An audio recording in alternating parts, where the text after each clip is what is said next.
कि जो ईमेल है वो एक जगह से दूसरी जगह कैसे जाता है। जिस तरीके से पुराने ज़माने में हम कोई डाक या कोई पोस्ट किया करते थे, उसी तरीके से सेम मेल की सर्विस होती है। बस इसे हमें अच्छी तरीक़ा से समझना है।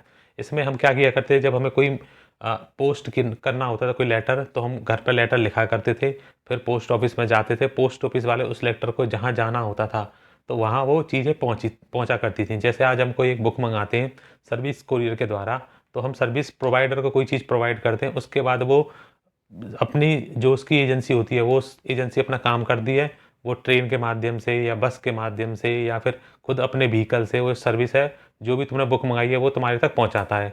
इस तरीके से वो सर्विस वर्क करती है, चाहे वो अमेज़न की हो या कोई भी सर्विस एजेंसी हो या इंडियन पोस्टल ऑर्डर हो या कुछ भी चीज़ हो, वो ऐसे ही वर्क करती हैं। और ऐसे ही वर्क करता है हमारा मेल। तो हम इसको चलिए समझते हैं आसान भाषा में। हम इसमें ये सारी चीज़ नहीं पढ़ेंगे कि मेल की जो जीमेल है वो किसने खोजा था, जीमेल में कितनी अटैचमेंट आ सकती हैं, इनबॉक्स क्या होता है, स्पैम क्या होता है, ये सारी चीज़ें हम नहीं देखेंगे। हम देखेंगे एक बहुत ही अच्छा टॉपिक, और जिससे क्वेश्चन आने पर अक्सर 90% लोग इन सवालों को गलत करेंगे। 90% लोग इन सवालों को गलत करेंगे, तो हम वो वाली चीज़ पढ़ेंगे जो कोई नहीं पढ़ा रहा है। ठीक है, चलिए शुरू करते हैं। देखिए, तो ये जो बोर्ड है, बस इसमें सारी जानकारी लिखी हुई है। बस मैं अब आपको समझाना चालू करता हूँ। इसकी जो पीडीएफ है वो मैं टेलीग्राम इसकी जो पीडीएफ है मैं आपको टेलीग्राम पे दे दूँगा। उसका लिंक आप डिस्क्रिप्शन में या फिर जो चैनल के अबाउट में मिल जाएगा आपको। ठीक है, अब हम देखते हैं यहाँ से सेंडर। मैंने कोशिश की है ज़्यादा से ज़्यादा हिंदी शब्दों का मैं वैसे यूज ही करता हूँ। ज़्यादा से ज़्यादा जो चीज़ है वो मैंने हिंदी में लिखने की कोशिश की है, क्योंकि कंप्यूटर क्या फ़ॉरेन लैंग्वेज है।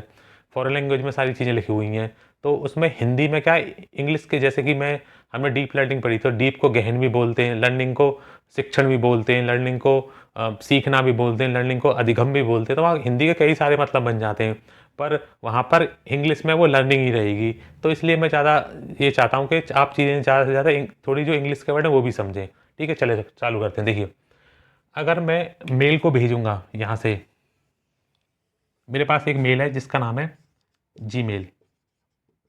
जीमेल क्या है? जीमेल एक माध्यम है, एक एप्लीकेशन है जिसके माध्यम से मेल को करूँगा, मतलब मेल किसी और के पास भेजूँगा। इतनी बात समझ में आ गई ना? तो मैं मेल को कर रहा हूँ, इसलिए मैं कौन हो गया? मैं हो गया सेंडर या प्रेषक, जो मैं मेल को भेजूँगा। क्या होऊँगा? मेल को भेजूँगा।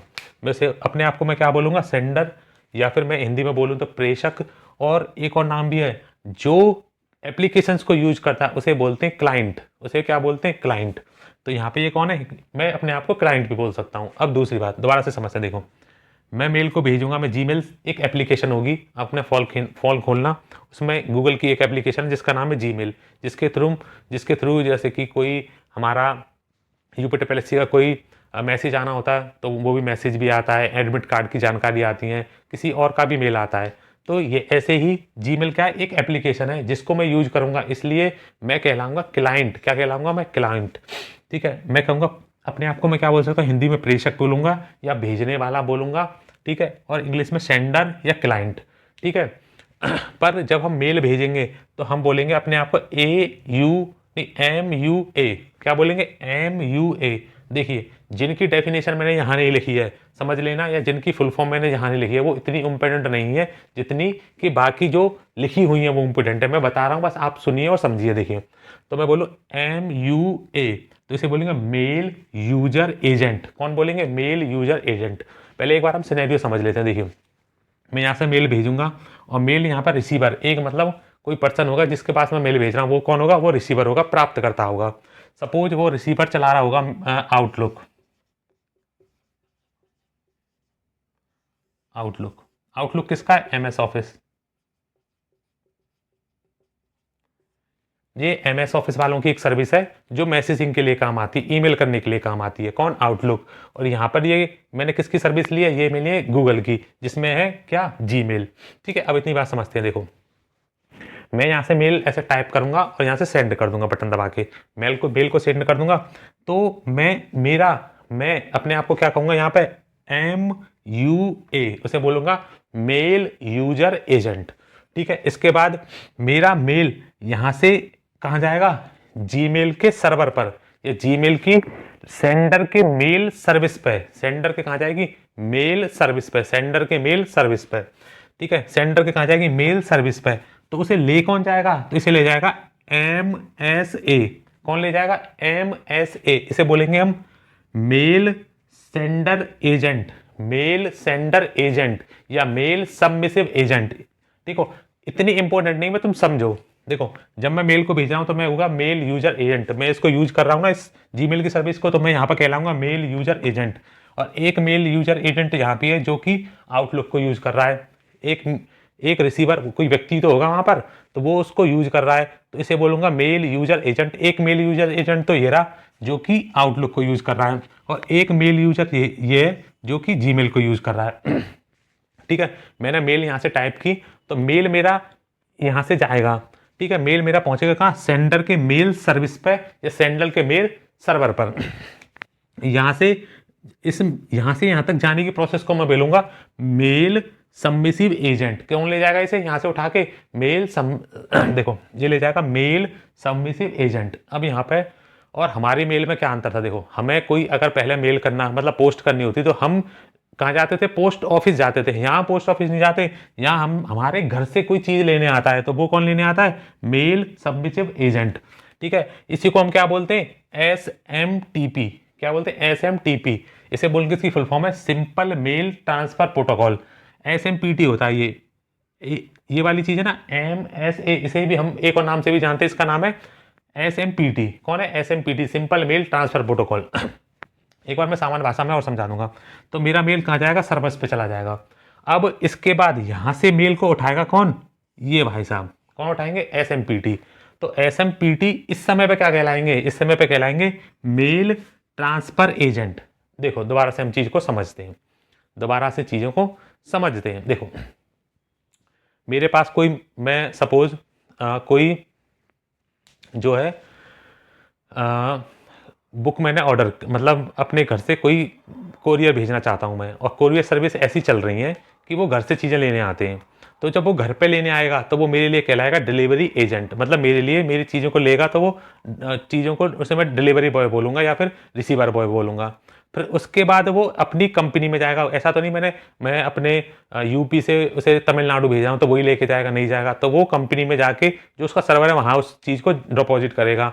तो वो कंपनी के लिए वो कौन है? एम्प्लॉय। कौन है वो? एम्प्लॉय। ऐसे ही यहाँ पर जब SMPT मेरे पास से मेल को लेने आ रहा था तो मैं उसे बोल रहा था मेल सबमिसिव एजेंट। फिर जैसी चीज मेल सर्वर पर पहुंची उसके बाद अगर वो मेल को लेके जाएगा तो मैं उसे बोलूंगा मेल ट्रांसफर एजेंट। कौन? मेल को ट्रांसफर करने वाला एजेंट। अभी व्यक्ति एक ही है, SMPT, simple mail transfer protocol ही है। ठीक है, और ये सारी चीज वो मेल को लेके किसके माध्यम से जाएगा? वो जाएगा इंटरनेट के माध्यम से। किसके माध्यम से? इंटरनेट के माध्यम से। इंटरनेट का यूज करते हुए इंटरनेट के ऊपर लेके जाएगा। ठीक है, फिर मेल पहुंचेगा कहाँ? रिसीवर मेल सर्वर के पास। जो रिसीव करने वाला उसके सर्वर के पास पहुंचेगा। तो ये सर्वर किसका है? आउटलुक का है, MS ऑफिस का है। तो यहां से मेल ले जाने वाला, यहां से मेल को डिलीवरी, यहां से मेल की रिसीविंग कौन करेंगे? मेल को अपने हाथों में लेंगे कौन? तो वो होंगे POP या IMAP। कौन होंगे? POP या IMAP, पोस्ट ऑफिस प्रोटोकॉल या internet message access protocol, internet messaging access protocol. ये दोनों क्या करेंगे? ये दोनों मैसेज को अपने हाथ में लेंगे और फिर कहां पहुंचाएंगे? रिसीवर के पास पहुंचाएंगे। तो इस वाले समय पे इसको क्या बोलूंगा मैं? Mail delivery agent. भाई ये डिलीवरी करेंगे ना रिसीवर के पास, तो इसने क्या बोलूंगा? Mail delivery agent. और ये कौन होगा? Mail user agent. ठीक है, ये वाली चीज इतनी इंपॉर्टेंट नहीं है, इनको कौन को क्या बोलते हैं। अब एक बार समझते हैं। देखो मैंने मैसेज यहां से भेजा, मैसेज गया सर्वर के पास, गूगल के सर्वर के पास। फिर यहां से इस मैसेज को कौन उठाएगा? सिंपल मेल ट्रांसफर प्रोटोकॉल, और कहां ले जाएगा? इंटरनेट का सहारा लेते हुए रिसीवर मेल सर्वर के पास। फिर यहां से मेल दो व्यक्तियों के पास जा सकता है, या तो POP के पास जाएगा या IMAP के पास जाएगा। फिर वहां से मेल किसके पास चला जाएगा? रिसीवर के पास, जो मैसेज को प्राप्त करेगा। अब ये तक तो थी हमारी कहानी। अब हम यहां से समझते हैं कि क्वेश्चन कैसे कैसे बनेंगे। क्वेश्चन जो बनेंगे अब वो हम समझते हैं। देखिए अब यहाँ पर लिख रहा है SMPT, इसकी फुल फॉर्म यहाँ लिखी हुई है, मैं भी समझा दूंगा। देखो सिंपल मेल ट्रांसफर प्रोटोकॉल, ये मेल को पुश करता है। मेल को पुश का मतलब मेल को जब यहाँ से मैंने मेल भेजा तो मेल को धक्का दे दे के कहाँ ले जाएगा? रिसीवर के पास ले जाएगा, रिसीवर के सर्वर के पास ले जाएगा या सर्विस के पास ले जाएगा। और इसे सेंड, ये एसएमपीटी को क्या बोलते हैं, ये मेल को सेंड करता है। मेल को सेंड करने का काम कौन करता है, भेजने का काम कौन करता है, एसएमपीटी। क्वेश्चन आएगा कि मेल को पुश करने का काम कौन करता है, एसएमपीटी। क्वेश्चन आएगा मेल को भेजने का काम कौन करता है, मेल को सेंड करने का काम कौन करता है, तो आप बोलोगे एसएमपीटी। क्वेश्चन आएगा कि मेल की आउटगोइंग कौन है, तो वो कौन है, एसएमपीटी। ये सारे अगर किसी क्वेश्चन में ये 3 वर्ड दिख जाए, पुश दिख जाए, आउटगोइंग दिख जाए और सेंड करना दिख जाए, तो समझ जाना इसका आंसर क्या होगा, एसएमपीटी, सिंपल मेल ट्रांसफर प्रोटोकॉल। इसकी बात करें हम रिसीविंग एंड पर, मेल को रिसीव करने वाले तो कौन है, पॉप और आईएमएफ। ये मेल को प्राप्त करते हैं, मेल को रिसीव करते हैं। जैसे ही मेल इनके सर्वर पे आया, ये मेल को रिसीव करेंगे और जिसके पास पहुंचा मेल वहां पहुंचा देंगे। ये काम करते हैं ये। अब देखिए, अब ये रिसीव करने वाले 2 जने हैं। अब इन 2 का कोई ना कोई खास मकसद तो होगा कि भाई कब मेल इसके पास जाएगा, कब मेल इसको दिया जाएगा और कब मेल इसको दिया जाएगा। तो ये कब दिया जाएगा, अगर मेल मुझे एक सिंगल डिवाइस पे चाहिए, इसका मतलब ये है, सिंगल डिवाइस का मतलब अगर मुझे अपने फ़ोन पर ही मुझे मेल चाहिए, इसके अलावा कहीं नहीं चाहिए, तो मैं किसका यूज करूंगा, पॉप का, जिसे पोस्ट ऑफिस प्रोटोकॉल बोलते हैं। अगर मेल मुझे मल्टीपल डिवाइस पे चाहिए एक साथ, मतलब फ़ोन पे चाहिए, वेबसाइट पे चाहिए, कंप्यूटर पे चाहिए और अदरवाइज कहीं भी चाहिए, तो ये सारी टैब पे चाहिए एक साथ, तो मैं किसका यूज करूंगा, आई मैप का। ठीक है। अब क्वेश्चन में वर्ड मिल जाए तो मैं कहीं केवल एक डिवाइस पे मैसेज चाहिए तो वो होगा पॉप, और मल्टीपल डिवाइस पे मैसेज चाहिए तो वो कौन होगा, आई मैप। जिसे बोलते हैं internet messaging access protocol, internet messaging access protocol. इतनी बात समझ में आ गई ना हमें। अब ये क्या लिख रहा है, पोर्ट नंबर। ठीक है, पोर्ट नंबर का मतलब है रास्ता, रास्ता का मतलब कि एसएमपीटी कि मतलब मेल को जाने के लिए बहुत सारे रास्ते होंगे, वो किस रास्ते का नंबर, सॉरी रास्ता नंबर 25। तो पोर्ट नंबर कौन सा 25 कौन यूज करता है, पोर्ट नंबर 25 यूज करता है एसएमपीटी, सिंपल मेल ट्रांसफर प्रोटोकॉल। कौन सा रास्ते का यूज करता है, रास्ता नंबर 25। रास्ता नंबर 25 कुछ नहीं है, पोर्ट नंबर कुछ नहीं है, पोर्ट नंबर ये है। वैसे मैं इतनी डीप में नहीं जाना, ये प्रोटोकॉल से एक तरीका के, हमें ये समझना है ये बस सिक्योरिटी पर्पज से ये चीज़ों को किस तरीके से छुपा के ले जाएं, ये बस इस पर्पज से। तो एसएमपीटी क्या करता है, रास्ता नंबर कौन सा चुनता है, 25 चुनता है। तो रास्ता को हम क्या बोलते हैं, पोर्ट नंबर। तो कौन सा पोर्ट नंबर लेके जाता है, कौन से रास्ते को यूज करता है, तो 25 नंबर को। तो पॉप या पॉप 3, देखो पॉप की फुल फॉर्म है post office protocol. Post office protocol तो किसकी है, पॉप की। और ये 3 लिखा हुआ ना, ये वर्जन 3 है। जैसे कि पहले नोकिया एंड्रॉयड 1 आया, एंड्रॉयड 2 आया, तो ऐसे ही अब इसमें भी सुधार हो रहा है। तो पहले पॉप किया करते थे, पॉप 3 यूज करते हैं। तो पॉप जो है कौन सा रास्ता अपनाता है, पॉप अपनाता है 110, रास्ता नंबर 110। कौन सा अपनाता है, रास्ता नंबर 110। रास्ता नंबर 110 का मतलब कि ये 110 नंबर के रास्ते से चीज़ों को ले जाएगा। और हम बात करें आई मैप की, अगर मैं बात करूं आई मैप की, जो कि है इंटरनेट मैसेजिंग एक्सेस प्रोटोकॉल, ये कौन से रास्ते का उपयोग करता है, 143 का। कौन से का, 143 का पोर्ट नंबर। अब एक यहाँ पे लिखा हुआ है MIME। ठीक है, ये इसके पास कोई भी रास्ता नहीं होता। इसकी फुल फॉर्म होती है multipurpose internet mail extension, multipurpose internet mail extension, multipurpose internet mail extension.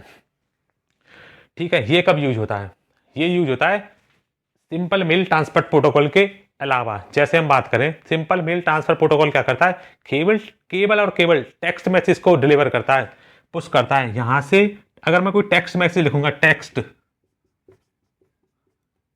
तो सिंपल मेल ट्रांसफर ये इसका यूज करूंगा मैं।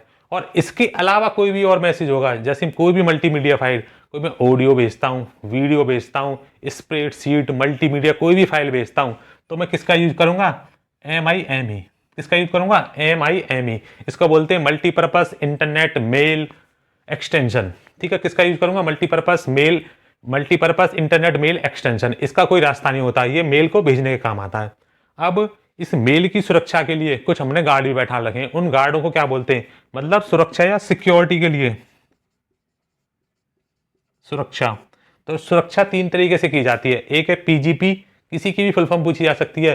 क्वेश्चन ऐसे आएगा कि निम्नलिखित में से कौन मेल सर्वर पर सिक्योरिटी प्रोवाइड करता है, तो ये कौन है, PGP, SSL, TLS।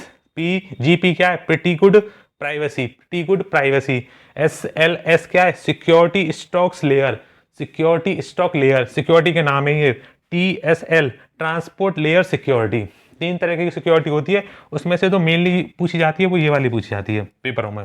PGP क्या होती है? Pretty good privacy, pretty good privacy, ये सुरक्षा प्रदान करते हैं।